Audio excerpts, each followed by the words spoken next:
everyone! For today's video guys, we are thankful na na-invite kami sa swimming ng kapitbahay namin. Tapos,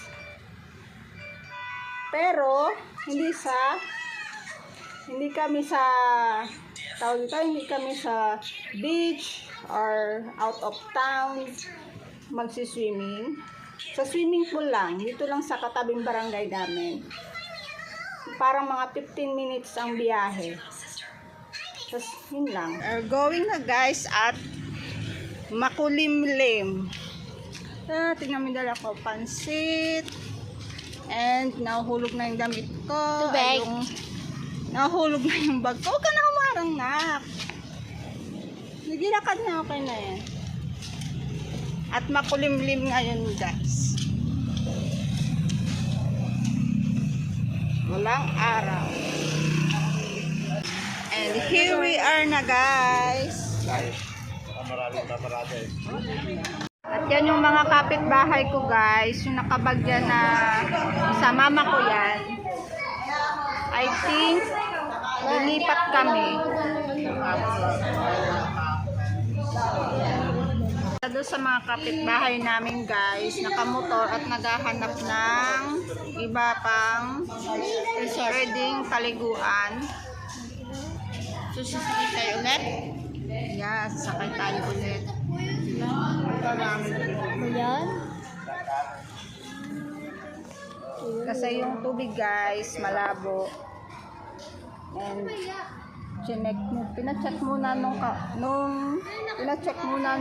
staff nila kung okay lang daw yung tubig kasi nga gamit na gamit daw, and ayaw nung kasama namin, kaya nag-decide kami na maghanap ng ibang pwedeng paliguan dito.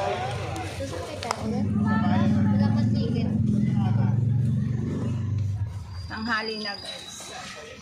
Guys, another option. Hello guys. The first one was Ay. kasi nilabas ko na tayo na mayroon. Ayun, baka wala pa kasi pera. Another option. Time 10:30. Na kami ililigo.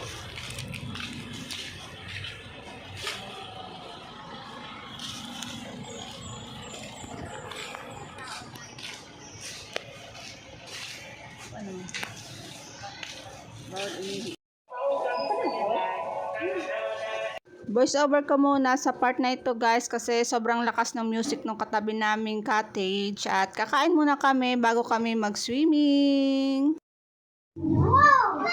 Sorry guys, against the light yung kuha ko dito kasi dito lang may mapagpapatungan ng cellphone ko at nalimutan ko yung aking tripod at water protector ng cellphone, kaya limited lang yung nakuha ng kong video dito sa pagsiswimming namin dahil baka mahulog yung cellphone ko sa water.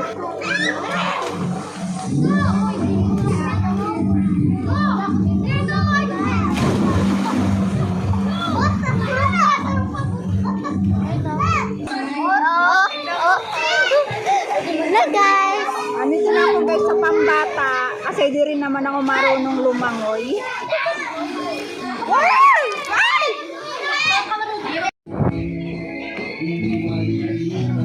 Dito sila guys. Lakas ng music. Baka makapiright tayo. Sayang yung video.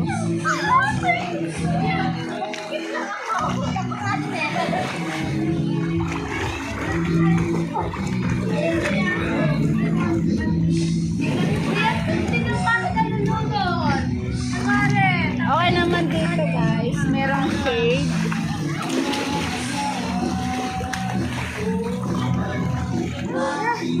Enjoy na yung mga bata guys. May shade siya. Kaya may makuha ako na madilim.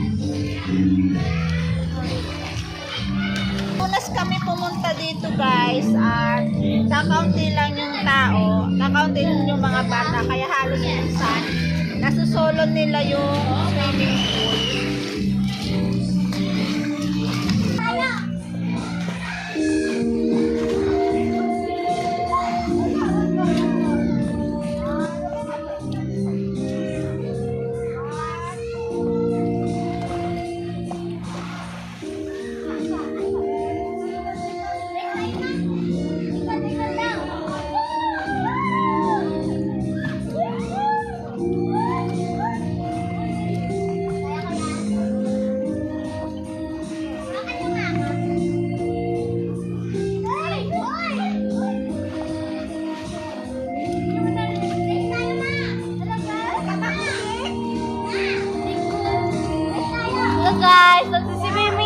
swimming pala. Yun.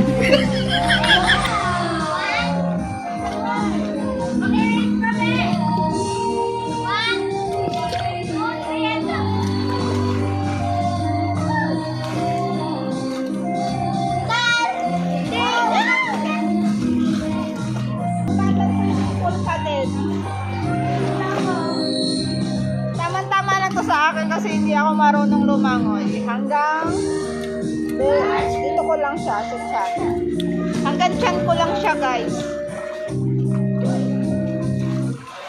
Kami na lang naliligo dito sa pool na ito. Kaya hindi rin ako masyadong nagwo-worry kasi abot na abot naman nila, mababaw lang ito. Pwede ko sila ditong iwan-iwanan. Alam nyo ba last year? Ay, hindi last year yun, December, naligo kami, invite kami ng pinsan namin sa swimming pool, the birthday ng anak niya. Palalim yung swimming pool niya. Meron naman pambata, kaso dun kasi since birthday party yun ng anak niya, maraming bata, mga kapitbahay niya, somewhere in Laguna. Tapos ang nangyari, inabol ng anak ko yung mga lumulutang na bola, and then hindi niya napansin na napunta na pala siya sa malalim. Buti na lang hindi ko pinagkakatiwala yung mga anak ko sa ibang tao. Tapos ako talaga nakatutok talaga ako sa kanila. That time nga hindi sana ako maliligo, pero may extra akong damit if ever na baka matukso akong maligo. Tapos no, nangyari nun, nung nakita ko siya no, tinakbo ko na agad siya kasi hindi niya na maabot yung floor ng swimming pool. Kaya yun, simula nun kinabahan na siya at ayaw niya na rin magpaiwan sa swimming pool. Gusto niya lagi niya na ako nakikita, nakakasama. Kaya siguro hanggang mamaya pa rin ako dito. Guys, pauwi na kami. Hanggang dito na lang yung video. Bye! Bye-bye. Mag-like, share, and subscribe. Mga tao.